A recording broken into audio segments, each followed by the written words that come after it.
Assalamualaikum warahmatullahi wabarakatuh. Perkenalkan, nama saya Kurniawan Najib Prabowo. Saya di sini bersama Gani Arif, teman saya, ingin menjelaskan tentang media pembelajaran berbasis internet.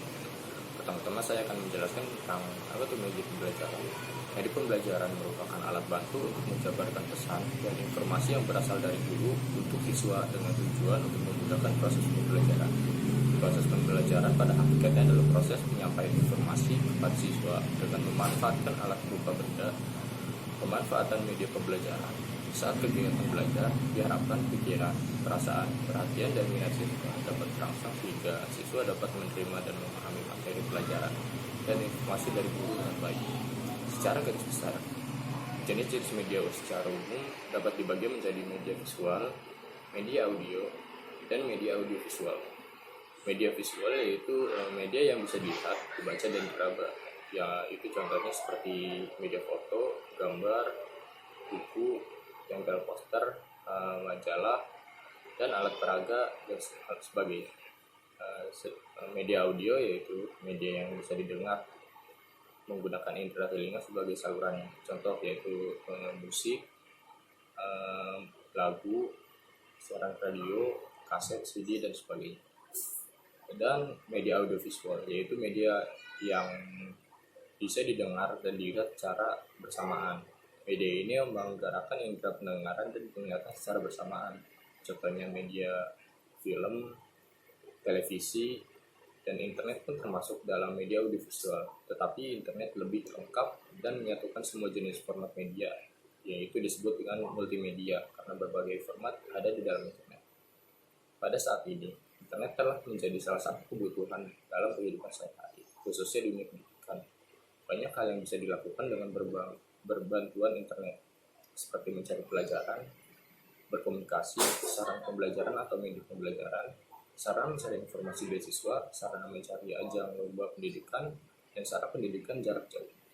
Materi pelajaran yang didapat dari internet dapat berupa bahan pelajaran, jawaban dari tugas-tugas, tutorial dalam praktikum, sampai informasi pendukung seperti materi pelajaran.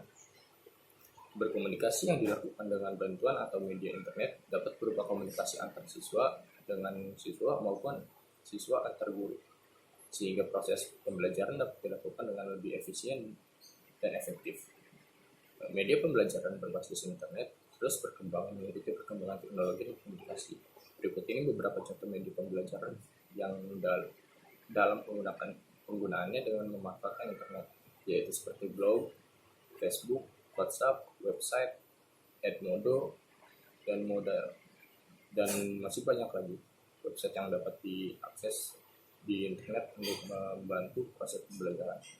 Banyak website yang menggunakan tema pendidikan sebagai isi dan pembahasannya dan waktunya, dan banyaknya waktu yang digunakan oleh mahasiswa untuk mengakses internet, maka ada baiknya memanfaatkan website yang bertema pendidikan sebagai media pembelajaran. Pemanfaatan website sebagai media pembelajaran ini sangat mudah.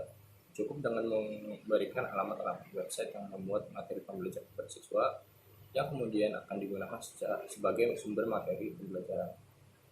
Beberapa website yang dapat digunakan sebagai media pembelajaran di antaranya yaitu: pertama, Zenius Education dengan alamat website www.zenius.net.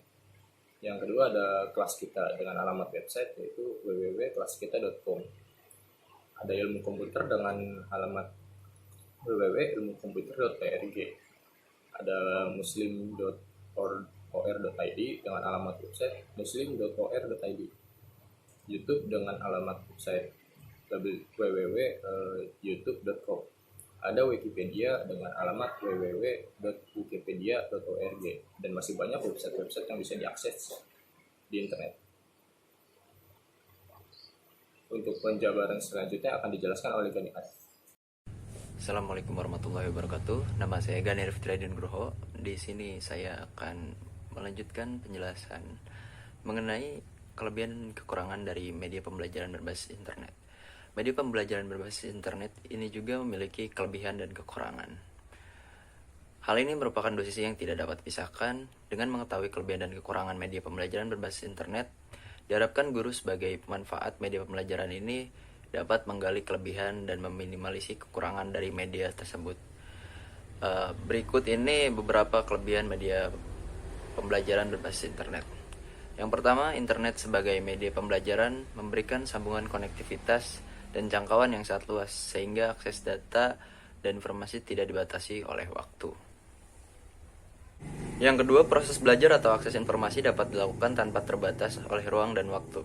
Bahkan proses belajar dapat dilakukan 24 jam tanpa ditentukan jam belajar, seperti belajar pada di sekolah. Yang ketiga, belajar dapat dilakukan tanpa harus bertatap muka antara guru dengan siswa, tapi cukup dengan memanfaatkan media pembelajaran berbasis internet ini, guru dan siswa dapat berkomunikasi dengan baik.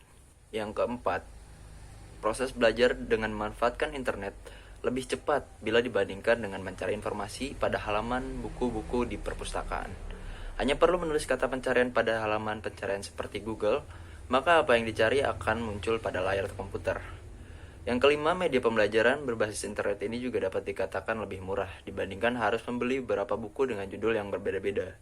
Yang keenam, yang terakhir, kelebihan dari media pembelajaran berbasis internet ini dapat membuat ilmu yang dipelajari tidak terbatas, karena banyak sekali informasi tambahan yang didapat hanya dengan mencari pada mesin pencarian seperti Google.